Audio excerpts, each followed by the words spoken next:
ओम जय गंगे माता मैया जय गंगे माता, जो नर तुमको ध्याता, जो नर मैया जी को ध्याता, मन वांछित फल पाता।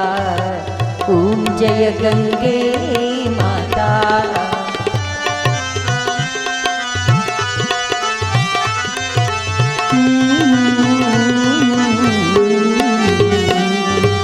चंद्र सी ज्योत तुम्हारी जल निर्मल आता, मैया जल निर्मल आता।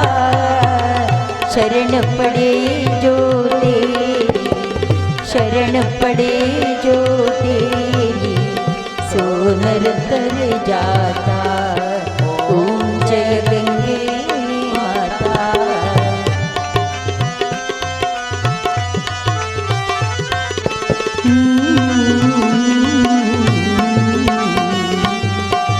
एक ही बार जो तेरी शरणागति आता, मैया शरणागति आता। यम की त्रास मिटा कर, यम के कष्ट मिटा कर, परम गति पाता। ओम जय गंगे माता।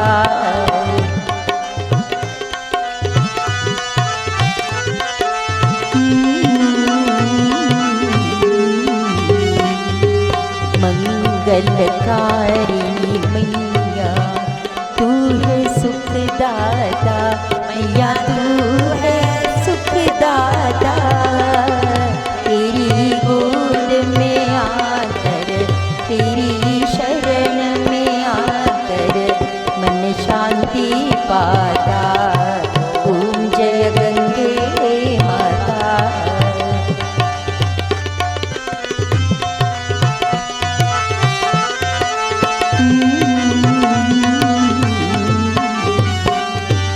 आरती मात तुम्हारी जो जन नित गाता, मैया प्रेम सहित गाता। दास वही है सहज में, भक्त वही है सहज में, मुक्ति को पाता। ओम जय गंगे माता। जय गंगे माता मैया जय गंगे माता। जो नर तुमको ध्याता, जो नर मैया जी को ध्याता, मन वांछित फल पाता। ओम जय गंगे माता। जय गंगे माता। जय गंगे माता।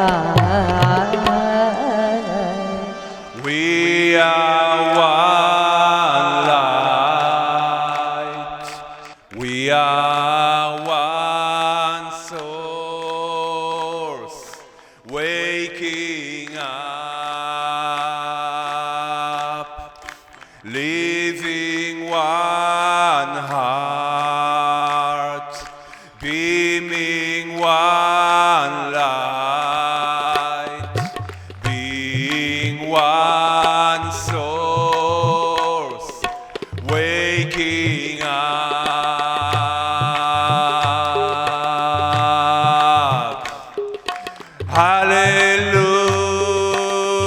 Hallelujah, we are one.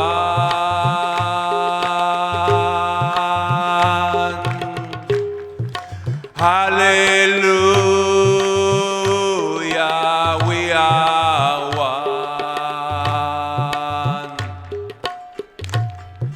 Om Shalom Salam Amen. Om Shalom Salam Amen. Sing with me. Om Shalom Salam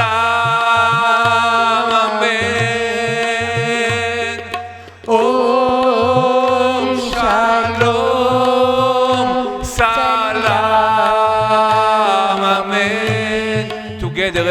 everybody. Om Shalom Salam. Amen. Om Shalom Salam. Amen. Om Shanti Om. Om Shanti. Om Shanti Om. We are one heart. We are one light. We are one source waking up, living one heart, beaming one light, being one source waking up.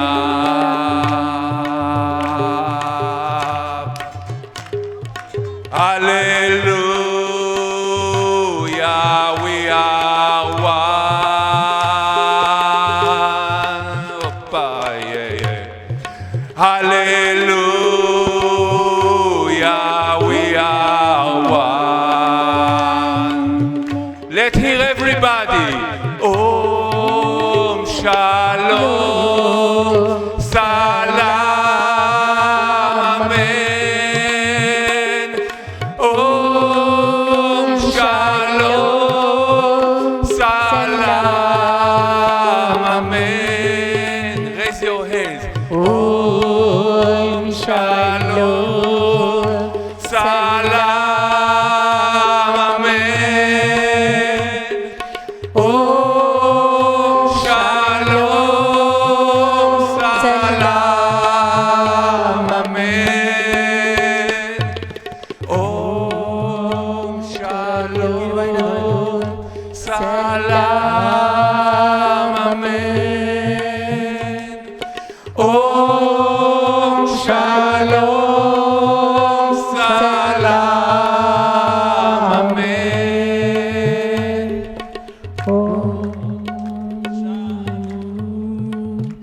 Salam. Amen.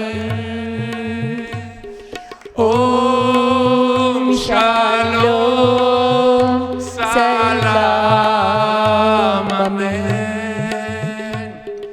Om Shalom Salam. Amen. Om Shalom Salam. Amen. Om Shalom Salam. Amen. Om Shalom Salam. Amen. Om Shalom Salam. Amen. Om Shalom Salam. Amen. Shanti. Om Shanti. Om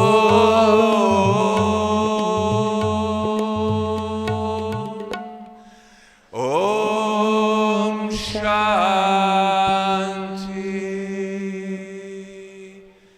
Om Shanti.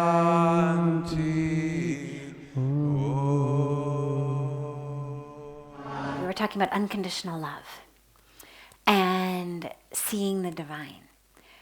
And it's not love of the actions. It's not saying, oh, you're divine, therefore the fact that you just snatched my phone is okay. I'll love you anyway. Oh, you're divine. The fact that you just did this horrible thing to me or to our planet is okay. I'll love you anyway. It's not that. The action was wrong. Which is why I said, good for you for running after. If you want to file a police report, I would support you in filing a police report, because we are spirit. We are divinity. But there's also this plane of existence of matter. It's not that matter doesn't exist. It absolutely exists. Take a knife and cut my skin, I will bleed. That's not an optical illusion. Take this water and dump it on the camera will be ruined, not an optical illusion. Impact of matter on matter. Pour it on me, I will get wet. Not an optical illusion. So when we talk about recognizing spirit, it's not a negation of matter. It's not saying, free for all, anarchy, because we're all just divine spirit, so anything goes. It's about our attention to the level of existence of ourselves and the universe as we move through it. But that doesn't mean I don't notice the table and allow myself to trip over it and crack my head open.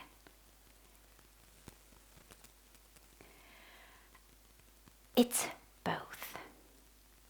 But what we find is, for the spiritual path, for our awakening, because ultimately, as we always talk about in here, the reason that we're here on planet Earth, the reason we've been given a human body, a human brain, a human mind with the ability to witness, the ability to be conscious of my consciousness. We don't think that other species have that, which is why it said that humans are the ones who attain enlightenment, because in order to do that, you have to be conscious of your consciousness. I have to be able to look at myself and say, anger is approaching. If I simply react in anger, this is what we talk about as the animalistic way of living. I'm angry, so I bite, or I hit, literally or metaphorically. I'm hungry, so I eat. Whatever it may be, it's there. I'm feeling sexually aroused, so I mate with it. Whatever or whoever it may be. Those are our animalistic instincts. What separates humans is the ability to be conscious of that. We're not the only species by any means that knows right from wrong.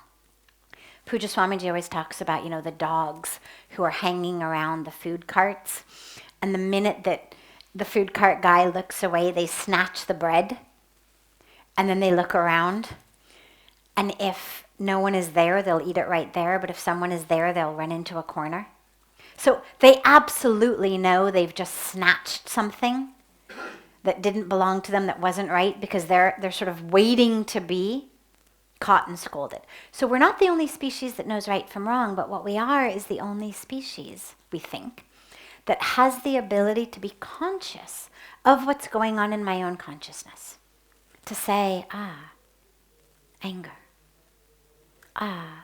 Jealousy. Lust.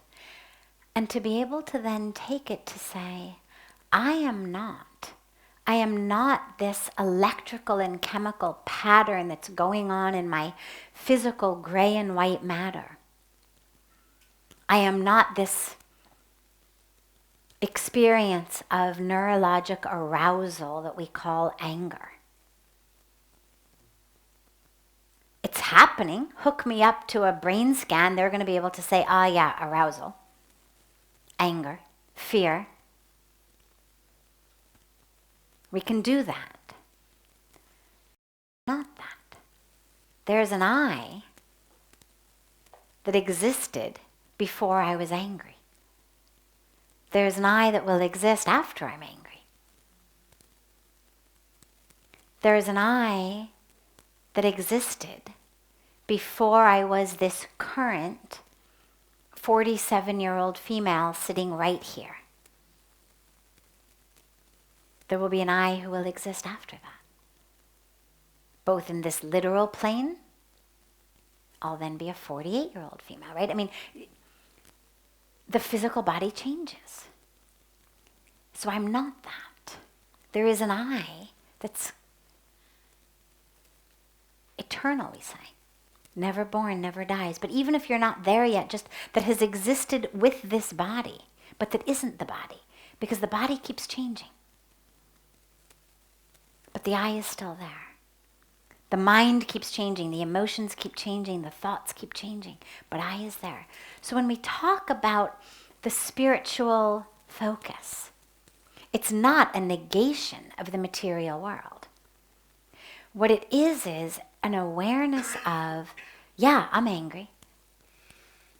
There's a pattern that's going on, but that's what we're going to call the little I. Not the real I. The real I isn't angry. The real I is able to watch my little I. Watch, anger. Fear. Self-righteousness. Injustice. Insecurity. Meaning now, who's going to snatch my phone tomorrow if I talk on it? It could happen again. Games of the mind. But there's an I that's able to watch that. That's able to sit there and to see. See those emotions. See the fear. See the indignance. Indignation, I guess is the word. See the anger. See all of that. If I can identify with that, then I'm not a slave to my emotions, to my thoughts. That's the goal. The goal of our spiritual practice is freedom. That's the highest goal. When we talk about moksha, literally moksha is translated as freedom. So I'm looking for freedom.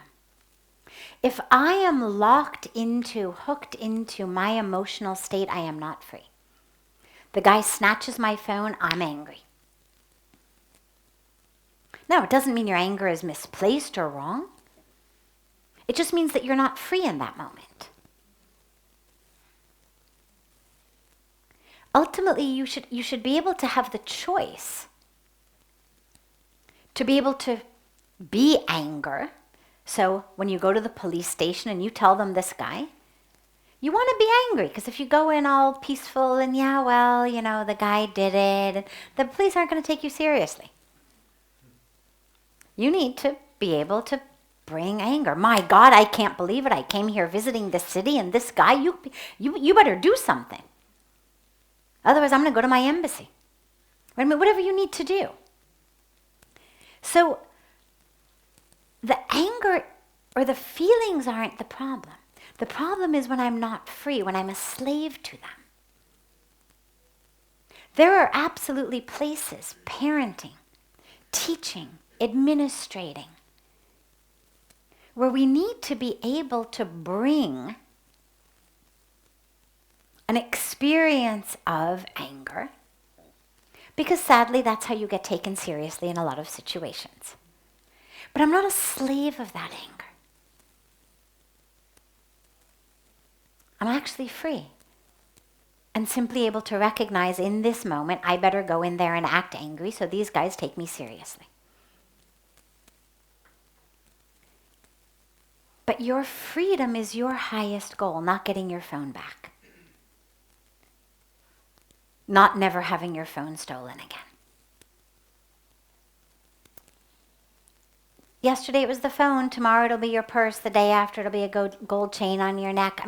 So the question becomes, how can I not bounce up and down with that which happens around me?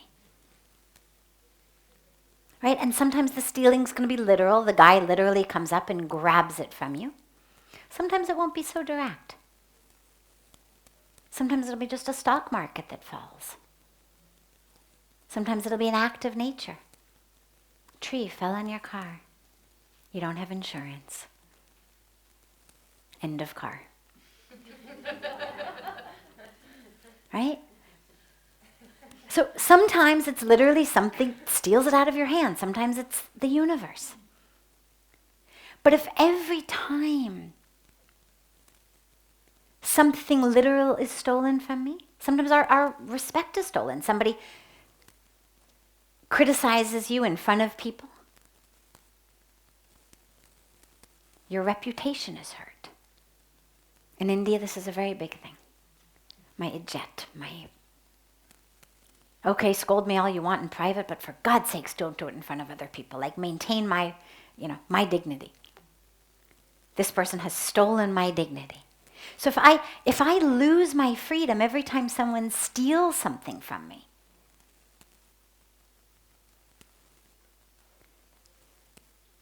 I'm not getting very far on my path, my spiritual path. And it's not about being judged. I mean, there's nobody judging your path. It's about your freedom from suffering. Because anger creates suffering. Jealousy creates suffering. Competition creates suffering. Holding grudges creates suffering. Living in fear creates suffering. Living in indignation creates suffering. So I'm looking for freedom because that's my only way out of this suffering, which is not the same as apathy. It is not the same as indifference. We are not saying, oh yeah, no problem, steal my phone, I've become very spiritual.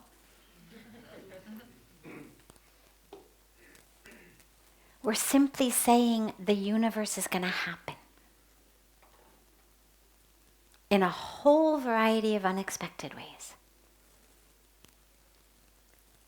And our goal is to be free in the midst of that happening. And the only way to do that is to be identified with that which isn't what's happening. So that's what it's about.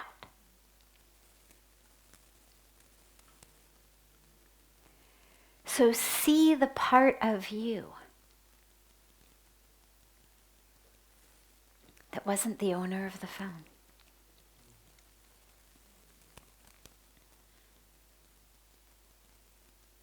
Can you see the part of you that was the stealer of the phone?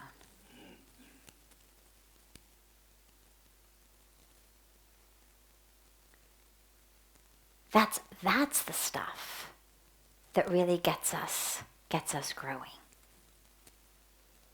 Because ultimately, if the same spirit runs through us, then I should be able to identify on that level with all of it. And I'm not saying it's easy at all, but simply the intention to go there is a very, very powerful spiritual practice. So I begin by identifying as the one whose phone was stolen.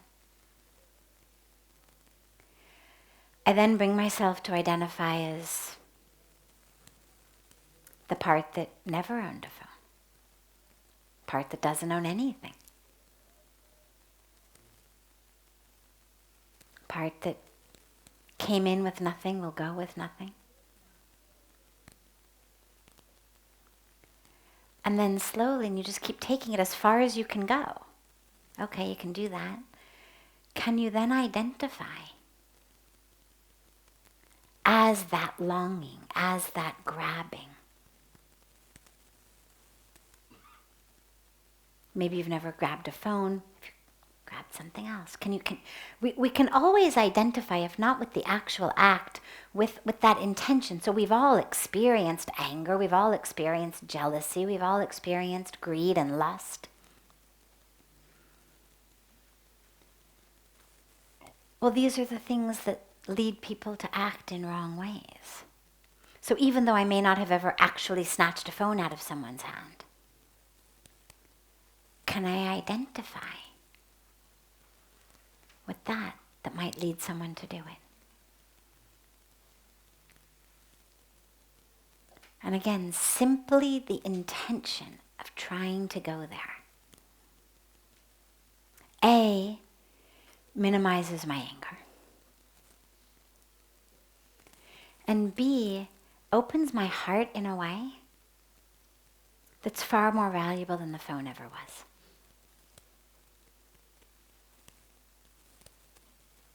So we take care of the material world. We understand it. As I said, we notice the table so we don't trip over it.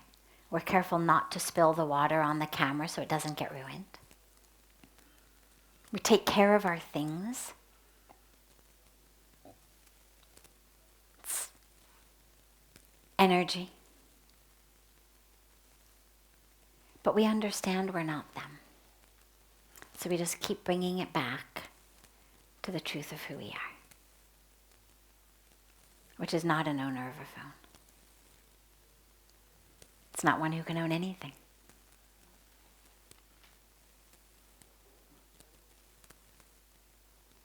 Not one with any rights other than freedom.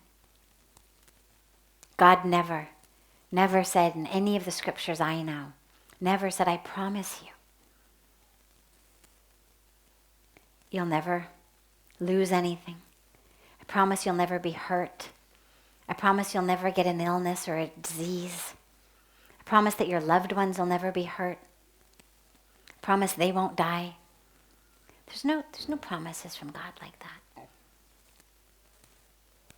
The promise we get is, come to me and you will experience freedom. Come to me and you will experience what you are here for. Not come to me, do good things and I'll protect you. That it comes from our concept of sort of God as just this mother, father sort of caretaker. But God's ultimate goal for us is not, you should never be stolen from, you should never be hurt, you should never be cheated, you should never be betrayed. God's ultimate goal for us is you should wake up. And if I've got to send somebody to snatch a phone out of your hands and have you chase him down the street in order to bring you into a moment of, oh, wow, okay, wait, what's going on here? I'll do it. If I need to set fire to your house, I'll do it. If I need to give you an illness, I'll do it. Not as a punishment. Not as a punishment. But as simply a tool to wake you up. Because that's the only goal of God's.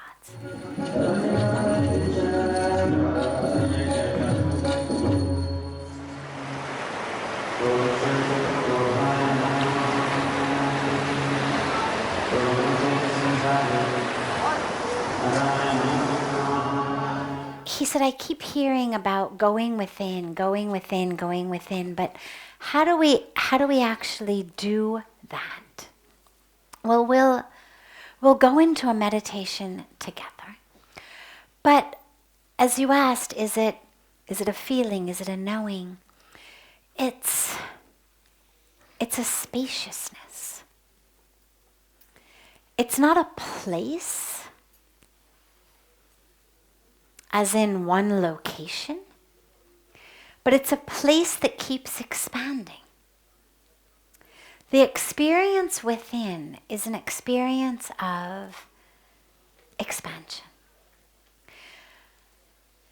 And as it expands, it includes all of that we're looking for outside. So when you think about the nature of who we are, divinity, it's love, it's light, it's peace. It's the place within us that manufactures, that is the source of all of that. The source isn't outside. The source is inside. We were just talking about love. Well, I'm actually the source of love within. Now, you may be the one who sparks it in me. I may meet you and love you, and now I feel love.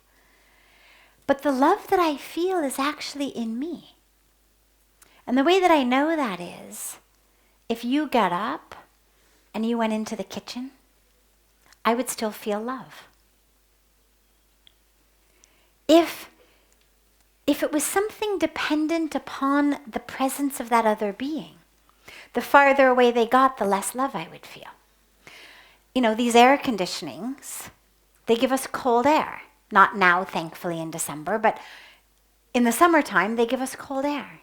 But the farther away you go from it, the less the air is cold. Those people who sit right there under the, on the couches under them, they get a lot of cold air. At this end of the room, we get much less cold air. You go outside around the wall, you get no cold air because it's coming directly from the machine. But love is coming from within me. You have sparked it in me, but I'm actually creating it. And this is really the interesting secret in a way, both to the spiritual path of connection with the divine within, as well as simply to the path of being peaceful and happy in life. Because I may say to you, you made me angry. But the truth is, you just said something or did something, and I then manufactured anger inside. Or I may say, you make me really happy. But again, you've just said something or done something, and I've decided to manufacture happiness. So the source of everything is within.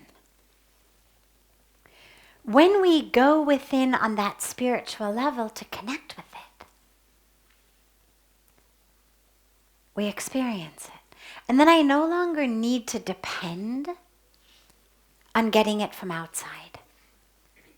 Whether it's happiness and joy, whether it's love, whether it's light, whether it's wisdom, knowing, it's all inside me.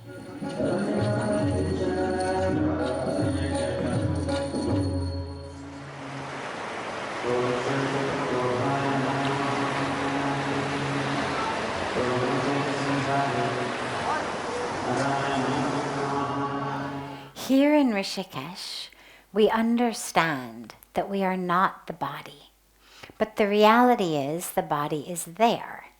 Shouldn't we form a union and love for the body? Otherwise, when we leave Rishikesh, it's hard to adjust to reality. Knowing that you're not the body doesn't mean denying or negating that we have a body. The spiritual path of transcendence, of connection with divinity, is nothing about denying or negating the body. It's simply about not identifying with it. And those are two very, very different things. I have a car. I need it to get where I'm going. But I don't think I am the car. The example that I always give about this is if you're driving down the highway and somebody calls you on the phone and you answer the phone and they say, "Who are you?" And you say, "Oh, I'm exit 80. They're going to say, no, I didn't say where are you. I said, who are you? And if then you say, I'm almost exit 81, they're going to think that there's something seriously wrong with your brain or with your phone. Either you can't hear them or you're crazy. Because we all understand I'm not my car. Okay, I've reached exit 80, now I'm reaching exit 81. But I'm not exit 80, I'm not exit 81. It's just where my car is reached.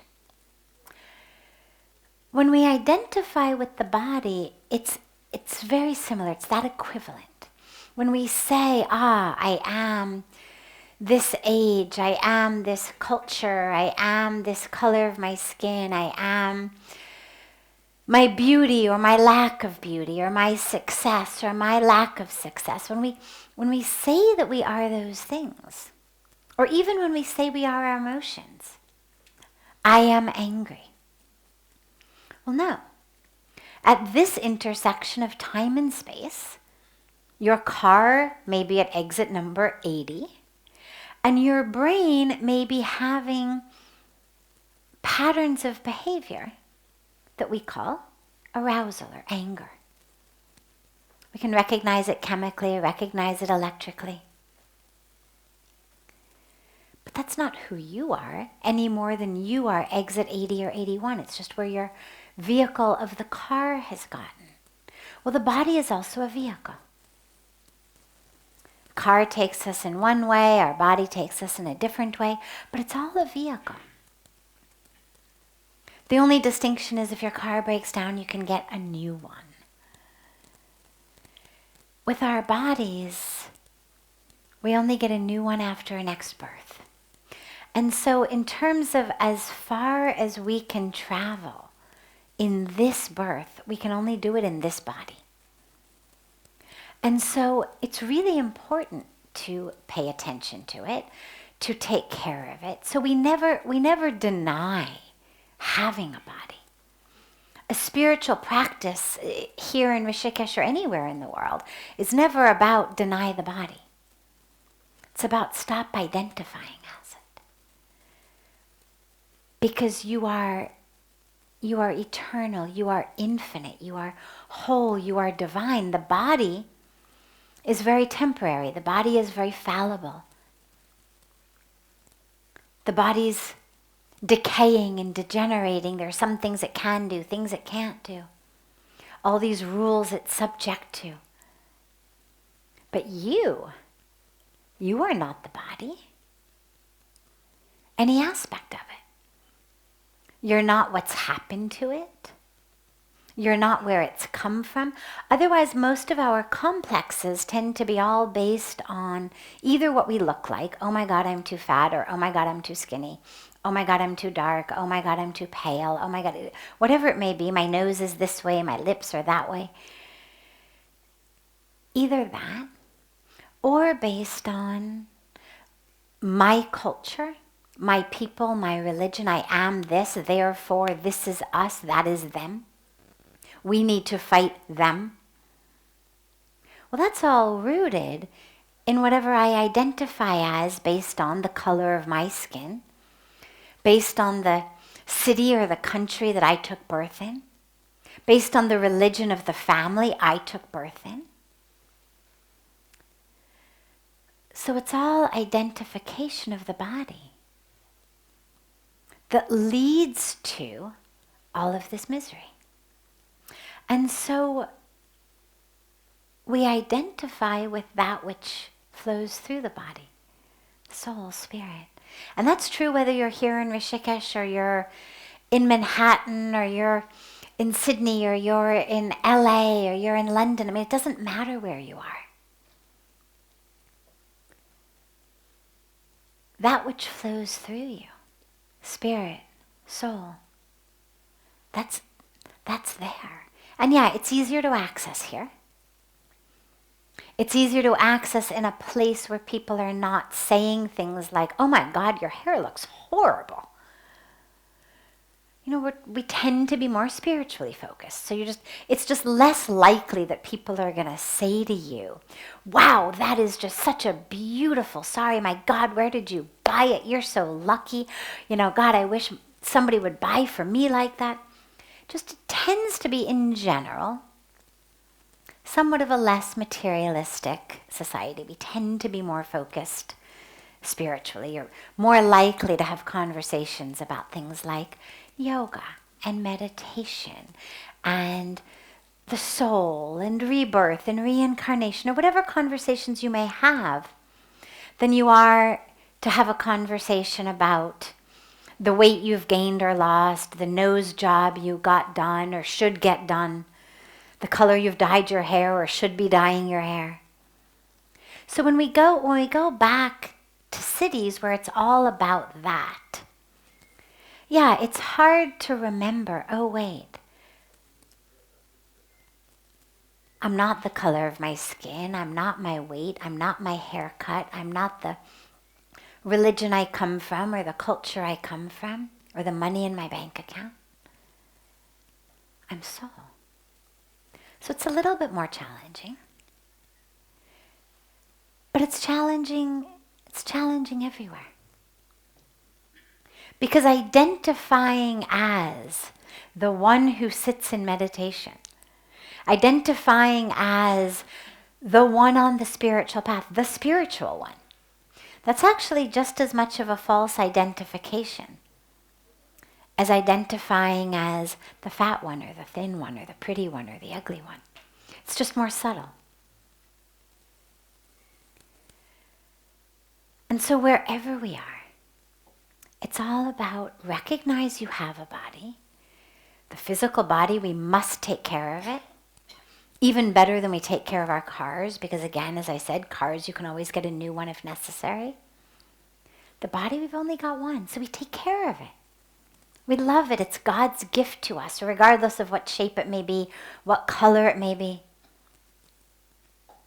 If you're stranded somewhere and somebody picks you up, gives you a ride, you're not going to care the make or the model of the car. You're not going to say, no, forget it, I'm not going to go with you because this is last year's model of car. Or no, I'm not going to go with you because, oh my God, I hate red. You're going to say, thank you so much for stopping to pick me up. Oh my God, you are my lifesaver. I was stranded, you've picked me up. Well, when you realize that it's in this human body, through this human body, that we experience enlightenment, this body is our savior. Because through this body, we have the ability to sit and meditate. We have the ability to chant japa. We have the ability to inquire, who am I? Who am I? We have the ability to say, I'm not my body, I'm soul.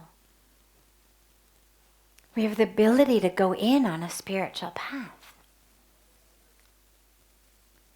If you didn't have a body, you wouldn't be able to do that. And if your body didn't function well, it'd be very difficult to do that. It's very difficult to meditate deeply when you are in horrendous physical pain. Not impossible by any means, but much more difficult. Much more difficult to sit and meditate when your body is burning with fever and you're hacking up all kinds of mucus from your lungs every 30 seconds. I mean, when we lead a meditation and someone coughs, even if it's not you coughing, nonetheless, we're distracted. Now you think about the poor guy who's actually the one doing the coughing. How much more distracting it must be for him or her than for us who just listen to it.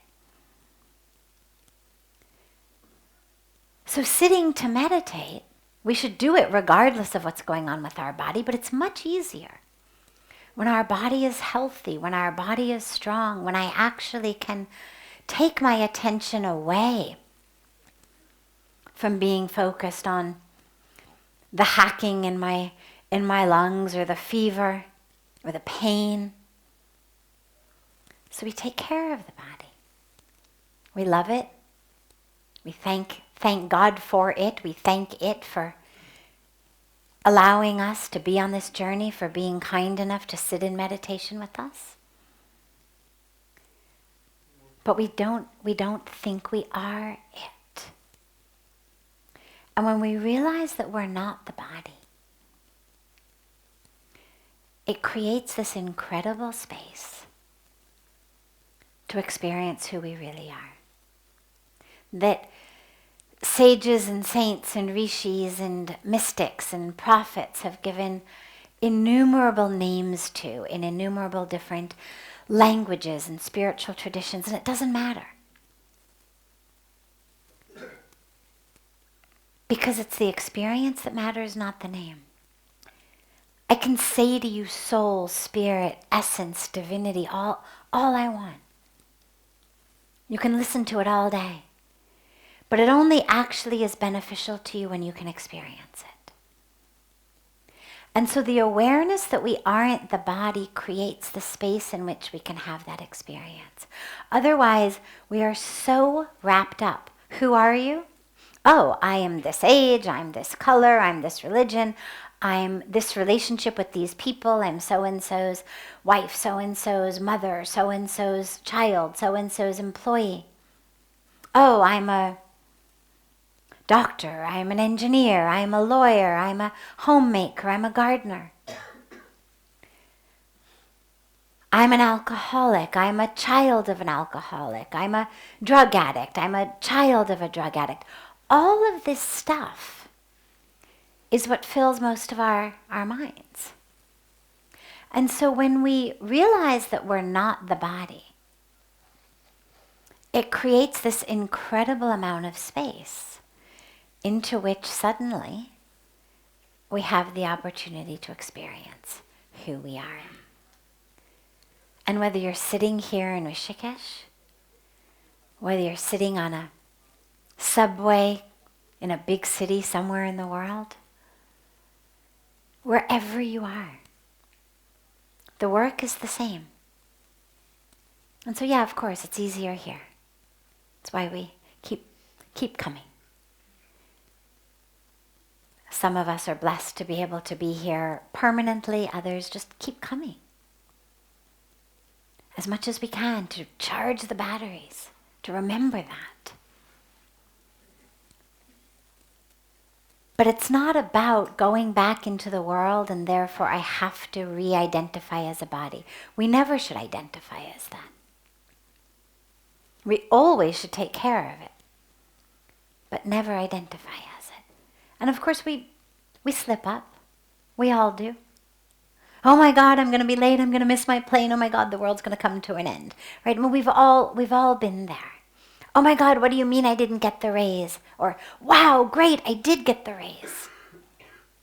Oh, great, I lost 5 pounds. Oh, great, I gained 5 pounds. You know, we slip up. And that's okay. Nothing to berate yourself over. But we just bring it back. Bring it back. Ah, okay. It's good. The body is healthier. It can be of more service to me. But I'm not it. Just keep bringing it back to who you really are, of the self.